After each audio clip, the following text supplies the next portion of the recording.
कल क्या पढ़ाए थे? स्टेट्स ऑफ क्या बताओ, बायोटेक्नोलॉजी। और उसमें पूरा स्टेप को तुम लोग देखे थे ना अच्छे से। तो देखो सबसे लास्ट वाला पॉइंट क्या लिखा था बताओ, कि कैसे हम ट्रांसफर करेंगे बैक्टीरियल सेल में, है ना?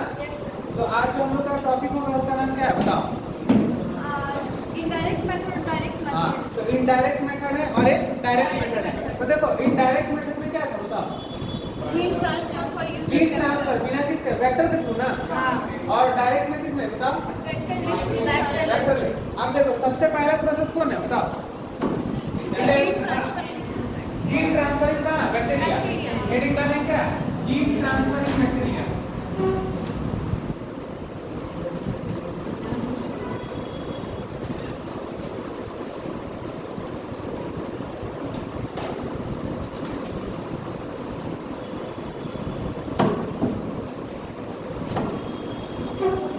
चलो जीन को ट्रांसफर करें किसमें? अब बैक्टीरिया। हेडिंग डाल लो।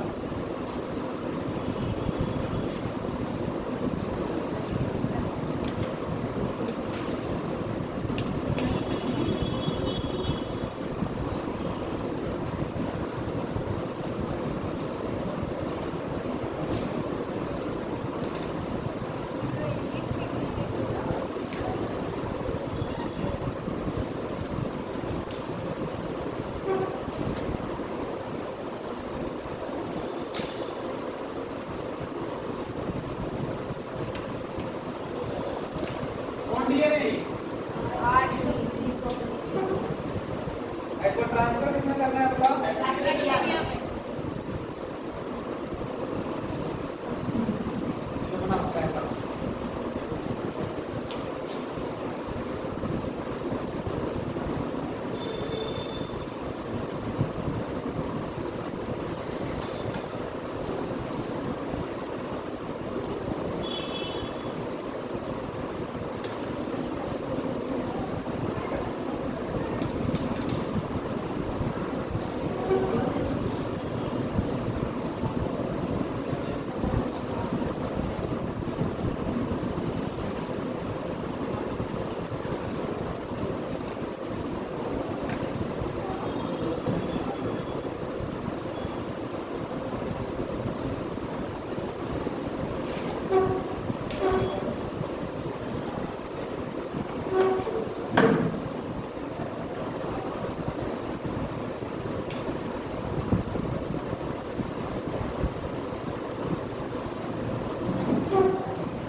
बनाओ।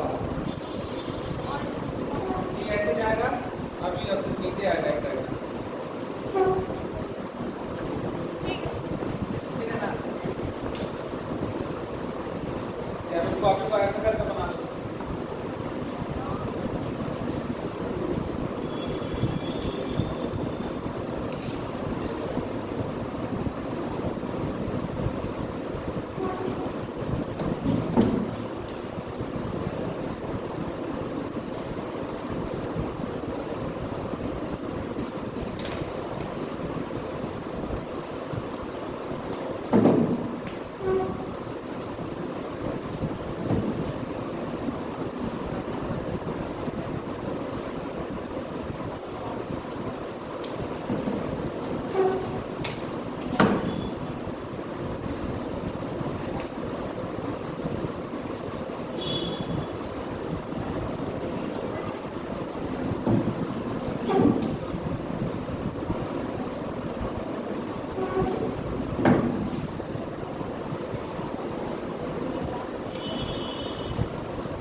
ये क्या है, सेल वन, और ये क्या है, सेल टू।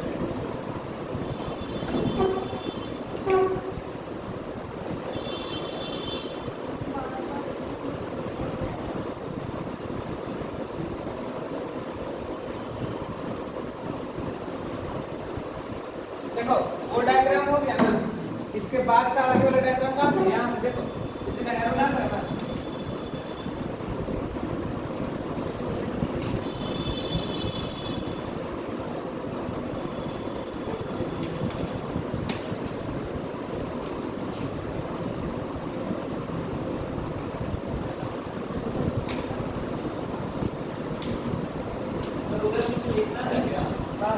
उधर में वो हो गया, वो अपना साइड देखो, हम बता रहे हैं कैसे बनाना है। ये दो डायग्राम को ऊपर बना लो और यहाँ पे 3 डायग्राम बनाएंगे, उसको नीचे बना लेना, ठीक है, एक साथ।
चलो देखो हमारे क्या जीन ट्रांसफरिंग कहाँ क्या है जीन यही तो है, इसको कहाँ ट्रांसफर करना है और इसमें कहाँ हो रहा है टेस्टिंग में ना हो रहा है।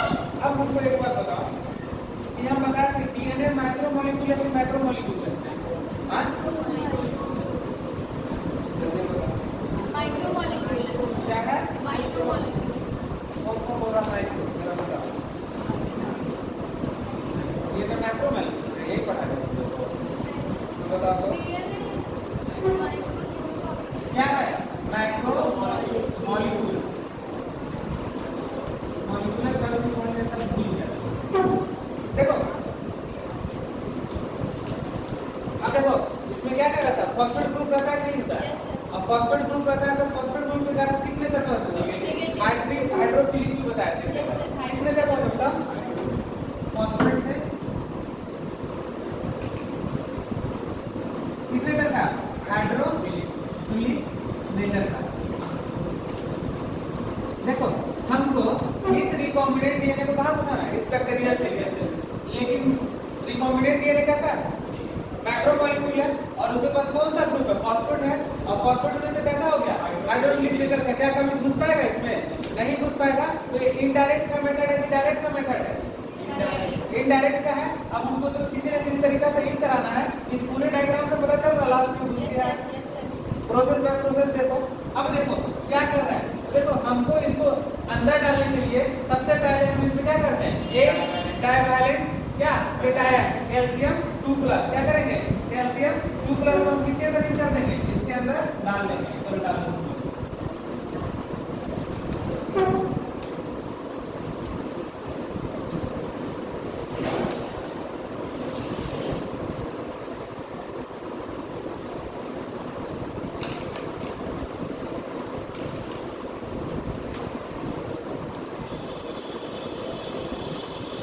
अच्छा बताओ ये जो केटायन हम डाले कैल्शियम 2+ ये किसके लिए हम डाले हैं ताकि इसमें पोर कर सके और ये कैल्शियम 2+ इसमें पोर करेगा तभी तो ये क्या रिकॉम्बिनेंट डीएनए जा पाएगा ना। तो कैल्शियम 2+ का काम क्या है पोर करना क्या करना पोर करने के लिए कहां पे बताओ सेल मेम्ब्रेन में कहां पे पोर के लिए किसके लिए चलो लिख लो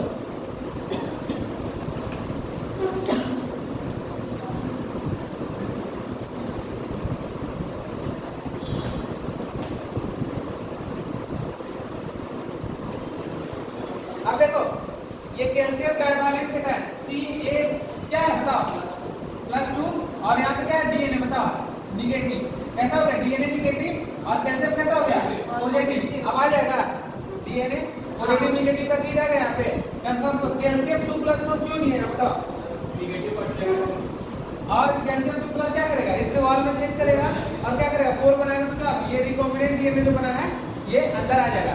अब देखो शुरू से ये जो डीएनए है इस हाइड्रोफिलिक नेचर का होता है जो कि सेल मेम्ब्रेन को क्रॉस नहीं कर पाता है। जब क्रॉस नहीं कर पाएगा तो ये रिकॉम्बिनेंट डीएनए क्या होगा बैक्टीरिया के अंदर नहीं जा पाएगा। तो इसी बैक्टीरिया के अंदर इस रिकॉम्बिनेंट डीएनए डालने के लिए हम कैल्शियम 2+ को डाइवैलेंट का यूज करते हैं और यूज करके क्या करते हैं इसके अंदर डालते हैं। कैल्शियम 2+ डाइवैलेंट केटायन है उसका काम क्या है उसके सेल वॉल में पोर करना और पोर करेगा तो क्या हो जाएगा अंदर की ओर चला जाएगा। यहाँ पर हम बात करें तो कैल्शियम 2+ एक पॉजिटिव चार्ज मॉलिक्यूल है और डीएनए जो है कैसा है नेगेटिव चार्ज मॉलिक्यूल है।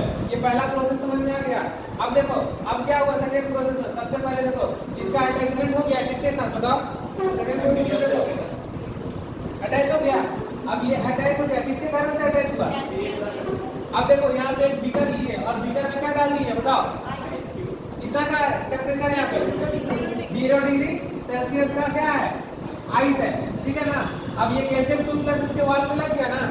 अब देखो एक बार एनसीईआरटी निकालो तुम लोग फिर अपनी खाते एक चीज तुम लोग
वही है ना, रुक जाओ। चलो इसको लिख दो पहले, कॉम्पिटेंट से और साइड में लिखना।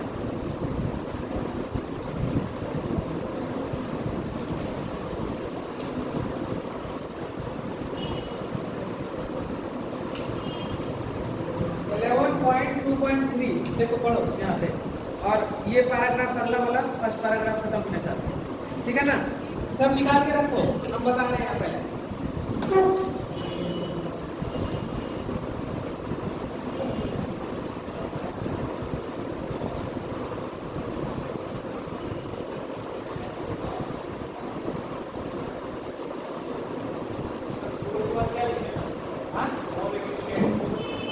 4 efficient for uptake of DNA, DNA को लेने में आसान होगा।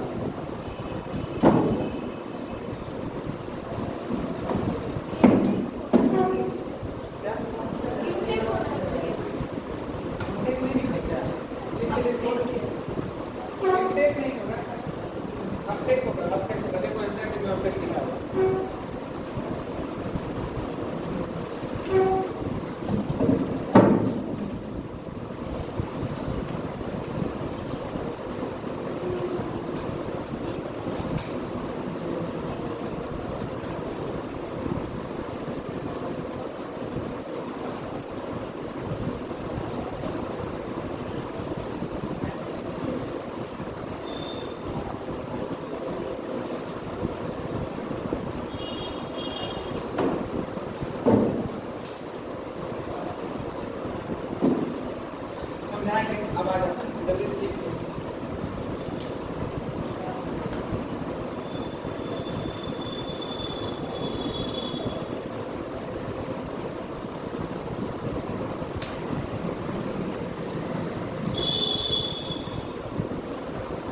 चलो समझा?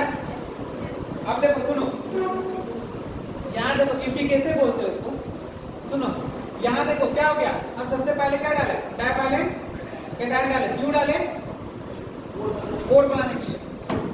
नेक्स्ट प्रोसेस को देखेंगे, ये जो प्रोसेस है इसमें देखो रिकॉम्बिनेंट डीएनए इस सेल पे लग गया, बैक्टीरियल सेल पे, तो देखो कैल्शियम 2, तो इस तरह का सेल बनाने के लिए जब ये अटैच होगा रिकॉम्बिनेंट डीएनए किस पे, बैक्टीरियल सेल पर, तो इस सेल को क्या बोलते हैं, कॉम्पिटेंट सेल। कौन सेल बोलते हैं, कॉम्पिटेंट सेल। कॉम्पिटेंट सेल का मतलब क्या होता है, इसे बनाने के लिए किसका यूज करना पड़ेगा, कैल्शियम 2+ का। अगर कैल्शियम 2+ नहीं रहेगा तो क्या होगा, कॉम्पिटेंट सेल नहीं बनेगा। और कॉम्पिटेंट सेल का काम क्या है, this cell is more efficient. This cell मतलब क्या, competent cell, more efficient for क्या, अप टू का डीएनए, मतलब डीएनए को अंदर लेने के लिए क्या है, सबसे सफिशिएंट है। देखो बिना कैल्शियम का भी हम क्या डाल सकते हैं डीएनए को अंदर, लेकिन उसका एफिशिएंसी कैसा होगा, कम होगा। तो हम किसको यूज करेंगे, कैल्शियम 2+ को। दो डायग्राम क्लियर हो गया। अब इसको हम कितने बिगर में डालें, आइस कितना डिग्री सेल्सियस पे है, 0 डिग्री सेल्सियस पे। नेक्स्ट प्रोसेस में हम आएंगे, अब उसके बाद यहाँ डायग्राम उठा कर डालेंगे। देखो ये बैक्टीरियल सेल और इसके पास कौन चिपका हुआ है, रिकॉम्बिनेंट डीएनए, किसके थ्रू, कैल्शियम 2+ के थ्रू। अब बताओ यहाँ का टेम्परेचर कितना है, 0 डिग्री सेल्सियस, और यहाँ का टेम्परेचर क्या है, सडन ट्रांसफर।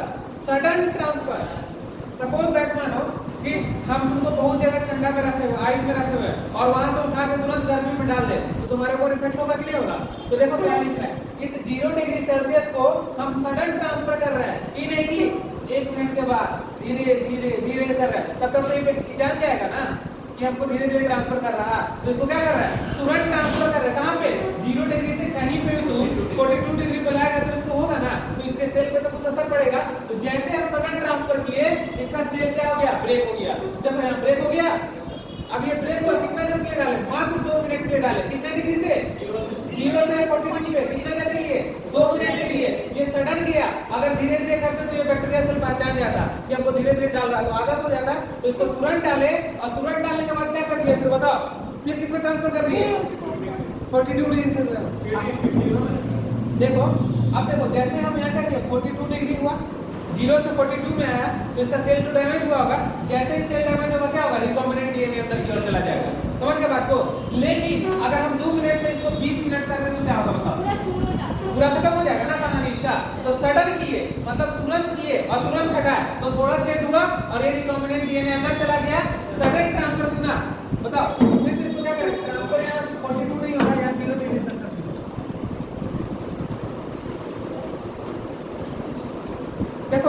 क्या कर दिया इसको ट्रांसफर, बताओ 0 डिग्री सेल्सियस पे ट्रांसफर कर दिया, फिर से क्या हो गया बैकअप हो गया और रिकॉम्बिनेंट डीएनए कहाँ चला गया, अंदर चला गया। समझ में आया कुछ क्या था, यही था क्या तुम्हारा बैक्टीरियल सेल के अंदर किसको ट्रांसफर करना था, जीन को। अब तुम लोग एनसीईआरटी को पैराग्राफ खड़ा होकर पढ़ो, बताते हैं 2 बुक है तुम लोग के पास में, पढ़ाते हैं तुम लोग। पेज नंबर निकालो 201, अच्छे से ध्यान से पढ़ना, देखो क्या बता रहे हैं।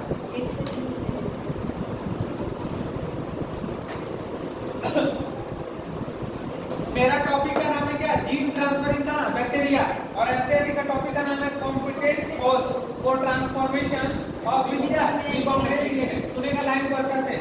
सिंस डीएनए इज कैसा हाइड्रोफोबिक मॉलिक्यूल, देख लो बाबू किसके कारण, फॉस्फेट के कारण, क्यों, क्योंकि माइक्रो मॉलिक्यूल है, गायब कर दिया है, उतना तुम समझना, अंडरस्टैंड करना। It can not pass through the cell membrane, अब ये क्या करेगा, जब स्ट्रक्चर करेगा तो सेल मेम्ब्रेन को क्रॉस करेगा, नहीं करेगा, व्हाई, अब आगे आगे क्या क्वेश्चन, क्यों नहीं क्रॉस करेगा, तो देखो in order of force of bacteria to take up the plasmid, the bacteria should not participate competent cell to take up DNA. तो सबसे पहले हम क्या बनाएंगे, कॉम्पिटेंट सेल बनाएंगे, क्या बना दिए, कॉम्पिटेंट सेल बना दिए, यहां पे आ गया। अब आगे चलेंगे, उसका लिखा है this is the done by the treating them the specific concentration of क्या डायवैलेंट के टाइम, डायवैलेंट के टाइम कौन लिए कैल्शियम 2 प्लस, और उससे क्या बन गया हमारा कॉम्पिटेंट सेल बन गया। अब देखो लाइन बाय लाइन पढ़ा रहा है, इसके बाद देखो क्या लिखा हुआ है, ओके विद इंक्रीज द क्या एफिशिएंसी व्हिच डीएनए इंटर्स क्या कर रहा the bacteria course cell wall. तो देखो हम क्या लिखा है, कॉम्पिटेंट सेल के पास एफिशिएंसी ज्यादा है, क्या करेगा कैल्शियम 2 से प्लस लगा देंगे वहां पे, ये जल्दी सेल के अंदर घुस जाएगा। लेकिन अगर कैल्शियम 2 प्लस के अगर एब्सेंस में करेंगे तो क्या होगा, स्लो हो जाएगा, और इसमें कैसा होगा, कम हो जाएगा। तो कॉम्पिटेंट सेल का काम क्या है, जल्दी से अंदर जोड़ डाल देना। अब देखो फिर क्या बोल रहा है, recombinant DNA can the force into the cell by incubating the cells with recombinant DNA और क्या आइस। अब क्या कर दिए इसको आइस में डाल दिए, जैसे हो गया तो क्या हो गया, कॉम्पिटेंट सेल वाला तो इसको किसमें डाले, आइस में डाल दिए। अब देखो आइस कितना 0 डिग्री सेल्सियस, देखो followed by placing them briefly at 42 degree heat soak. अब देखो ये 0 डिग्री सी को कितना पे सॉक दे दिए, यानी बैक्टीरिया को सॉक में डाल दिए, तुरंत ठंडा से गर्म में डाल दिए, तो हीट सॉक कितना 42 डिग्री सेल्सियस पे डाल दिए। अब देखो क्या बोल रहा है, हीट सॉक देने के बाद and then the putting them back on ice. अब फिर से क्या कर दिए, पुटिंग बैक कर दिए, कहां पे, हीट सॉक देने के बाद आइस में बैक कर दिए। अब उसके बाद क्या लिखा होगा, this enable the bacteria to take up the recombinant DNA. देखो लैंग्वेज में लिखा, ये डायग्राम तुम लोग के सामने है, अब तुम लोग सब देखो एनसीईआरटी कैसे लिखा है, आया समझ में।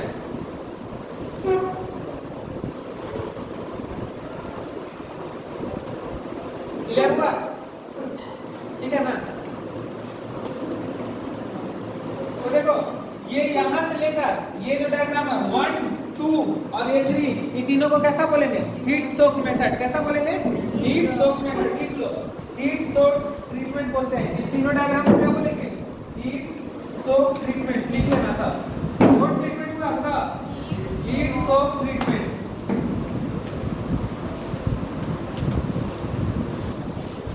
हीट सोक ट्रीटमेंट, किसको सौंपती है जी बताओ, bacteria cell.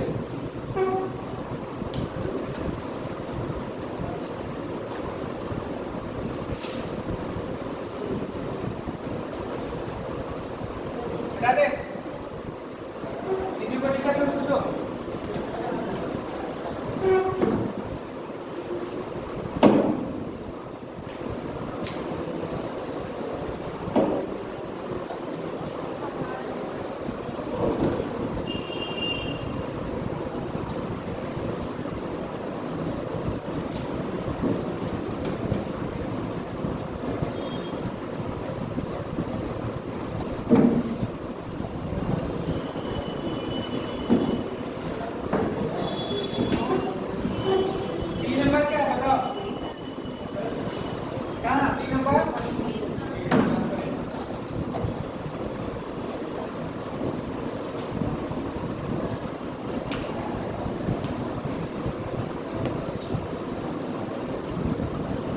Gene transplant plant.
निकलिए इधर।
चलिए देखो, जीन ट्रांसफर इन प्लांट में, तो by using two method, agrobacterium purification.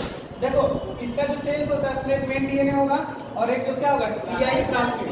देखो दिस बैक्टीरिया है क्या TI plasmid, tumour inducing plasmid. अब देखो टीआई प्लाज्मिड काउज क्या फ्रॉम बॉल डिजीज, इनका ना डाइकोट प्लांट है। देखो ये एक डाइकोट प्लांट है, ठीक है ना, और यहाँ पे क्या हो रहा सेल का अनकंट्रोल्ड ग्रोथ हो जा रहा। सेल का जब अनकंट्रोल्ड ग्रोथ हो जाएगा तो ये क्या करेगा ट्यूमर बना देगा और इसी ट्यूमर को क्या बोलते हैं क्राउन बोलते, ठीक है। अब देखो दूसरा है एग्रोबैक्टीरियम राइजोजीन्स, इसका मतलब ही है क्या राइजोम, रूट के बारे में बात हो रहा। तो this bacteria have RI plasmid, तो मेन डीएनए और इसके पास कैसा plasmid RI plasmid. RI plasmid का full form root inducing plasmid, और आरआई प्लाज्मिड क्या करता है कॉज हैविंग डिजीज इन का रूट प्लांट। क्या होता है कि ये प्लांट जो रहता है उसमें बहुत सारा हेयरी ला देता है, बहुत सारा रूट होने लगता है, जिसके कारण से कौन डिजीज होता है रूट हेयरी डिजीज, ठीक है। अब देखो इसको सिखाते हैं, देखना जरा।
क्या बोलेंगे हाँ ठीक है, देखो उसको चलो हाँ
साइनोकोर।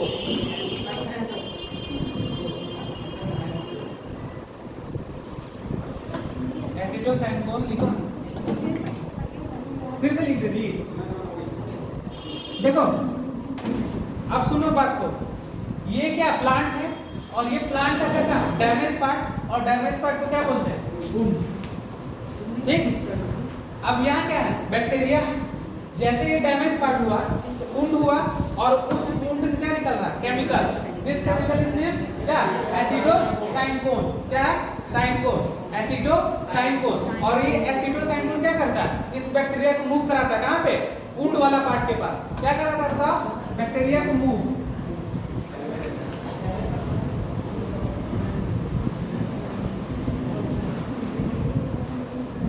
क्या करा रहा बताओ, बैक्टीरिया को मूव कराने में हेल्प करा रहा। देखो बैक्टीरिया यहाँ पे है, अब इसको मूव कौन करा रहा बताओ, एसिडोसाइनकोन। कौन करा रहा बताओ, एसिडोसाइनकोन। और ये मूव करा के यहाँ पे क्या बना देगा, जल्दी बताओ। तो वहाँ पे बना देगा तुम्हारा क्या, ट्यूमर। क्या बना देगा, ट्यूमर। इन सब जमा हो जाएगा और इसे क्या बन जाएगा बताओ, ट्यूमर। रस में बना लो।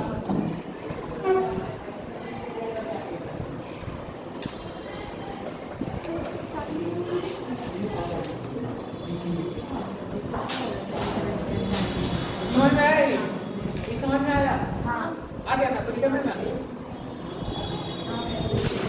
समझ गया। कौन सा केमिकल यूज कर रहा, एसिडोसाइनकोन।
हाँ इसी के आगे का जो प्लांट है ना, जीन ट्रांसफर का प्लांट।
इसका डायग्राम है, टी प्लाज्मिड है।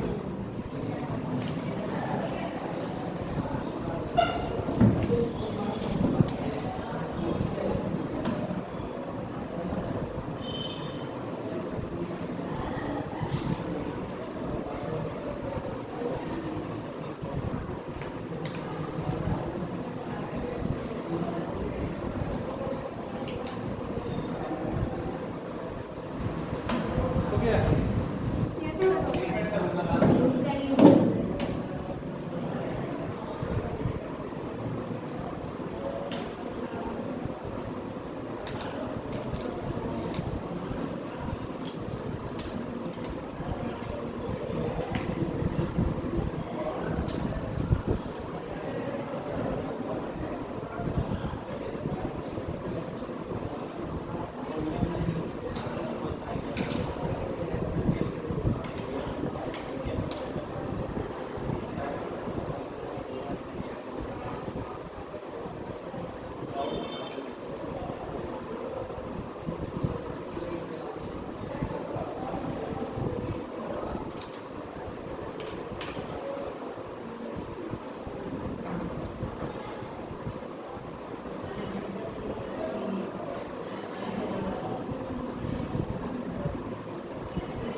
और जगह में बोलो, स्टार्ट करेंगे।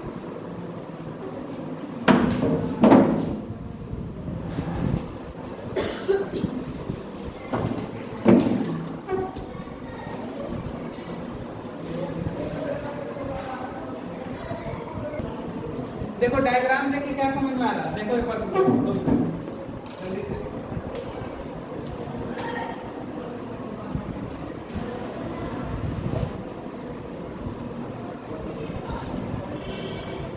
डीएनए का ट्रांसफर, किसका ट्रांसफर हो रहा है? डीएनए का अब देखो आ जाओ, ये देखो क्या है हमारा, बताओ कॉम्बिनेटिव। ये पहले से सेल में रहता है, ठीक है, और ये क्या है, टीआई प्लाज्मिड है, ठीक है। अब देखो इसके पास क्या लगा हुआ है, टीडीएनए लगा हुआ है, ठीक। और ये इसके पास एक वीर जीन होता है, कौन, वीआईआर, वीर जीन, और एक होता है ओरिसाइट। अच्छा बताओ ये वीर जीन का, अरे ओरिसाइट का काम क्या है, तुम लोग स्कूल से पढ़ते हो क्या? ये जो है, ये जो तुम्हारा जो दिख रहा है केवल टीडीएनए का रिप्लिकेशन करेगा। वीर जीन किसका करेगा, टीडीएनए का रिप्लिकेशन। हाँ किसका करेगा, टीडीएनए का केवल रिप्लिकेशन करेगा, कौन, ये जो वीर जीन, वीआईआर जीन। लेकिन ओरिसाइट किसका करता है, सारे का करेगा। पहले लिख लो इसको पॉइंट। अब देखो ये जो वीर जीन जो है इन दोनों के बीच में क्या बना रहा है, ट्यूब बना रहा है। क्या बना रहा है?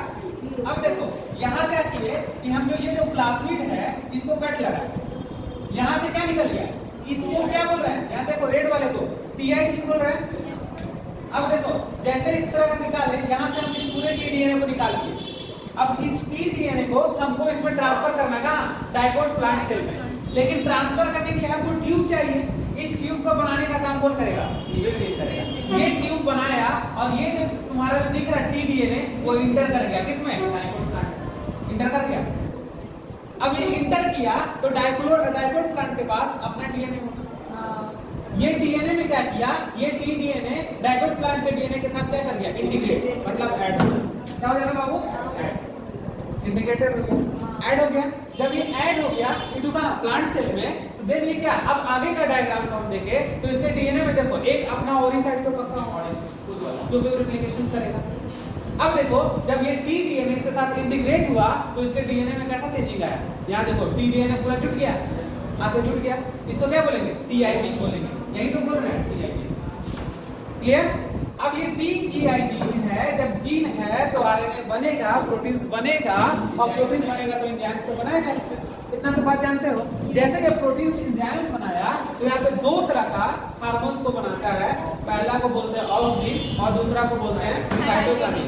This hormone are very useful to plant growth, ठीक है। प्लांट के ग्रोथ में ये काम करने वाला हार्मोन्स है, इसलिए हार्मोन्स को बोलते हैं प्लांट ग्रोथ हार्मोन।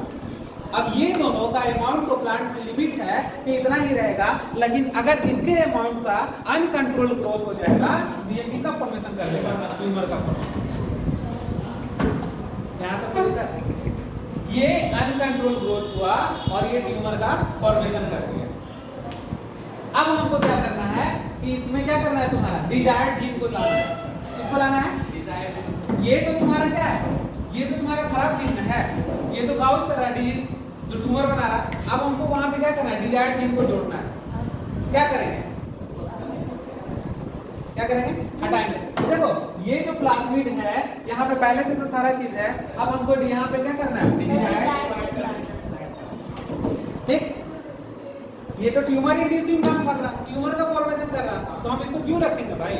हम अच्छा करेंगे, हमको डिजायर्ड जीन को जोड़ना है और यहाँ से इसको हटाना है। सर मतलब यहाँ टीआई जीन है, इसको ना लेकर डिजायर्ड जीन डालेंगे। आखिर हम डिजायर्ड जीन को जोड़ के फिर हम अच्छा कैसे बनाएंगे? अच्छा तो हमको बनाना है ना, तो अच्छा बनाने के लिए तो हमको डिजायर्ड जीन लेना पड़ेगा। समझ रहे बात को? तो हम क्या कर रहे हैं, तो पहले तो देख ले इसका काम क्या है। ये तो अनकंट्रोल ग्रोथ करा के क्या करा दिया, ट्यूमर का कॉज करा दिया। अब हमको डिजायर्ड जीन को जोड़ना है। एनसीईआरटी निकालो तुम, देखो डिसार्म पैथोजेन का लिखा हुआ है, जल्दी से।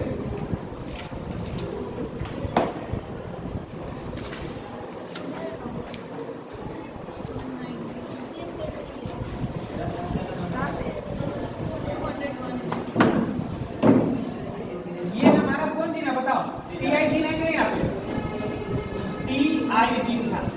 सुनो देखो यहाँ पे टीआई जीन जो है ये हार्मफुल जीन है, हार्मफुल जीन है। जब हम किसी हार्मफुल चीज को हटाकर वहां पे डिजायर्ड मतलब जीन को जोड़ते हैं, उसी को बोलते हैं क्या? Disarm pathogen. क्या बोलते हैं? डिसआर्म। डिसआर्म मतलब क्या होता है? काट के हटाना। समझ रहे हो बात को? तो डिसआर्म पैथोजेन लिखना है तो लिख लो नोट करके। टीआई जीन हार्मफुल जीन है, क्या है ये जो नोट करके लिख लो। टीआई जीन क्या है? Harmful gene. कैसा जीन है बाबू? Harmful gene.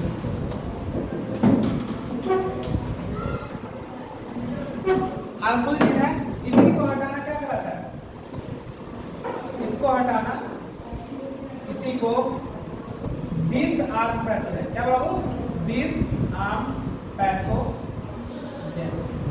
डिसआर्म मतलब काट देना, हटा देना और वहां पे लाके किसी और को जोड़ देना। ये एनसीईआरटी में लाइन लिखा हुआ है, नेक्स्ट क्लास में जब हम इसका पॉइंट लिखेंगे तो एनसीईआरटी पढ़ाएंगे।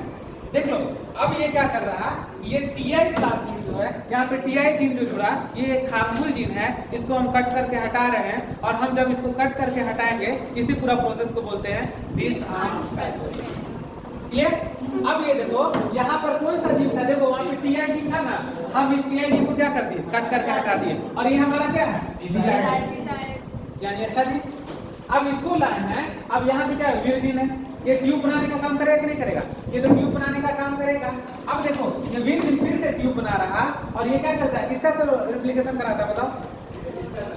डीएनए का रिप्लिकेशन कराता है।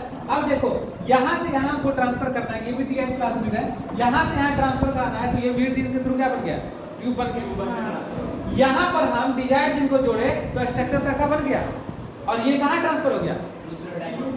फिर से डाइकोट प्लांट में हम कर दिए इस बार, लेकिन कैसा जीन दिए? अच्छा जीन।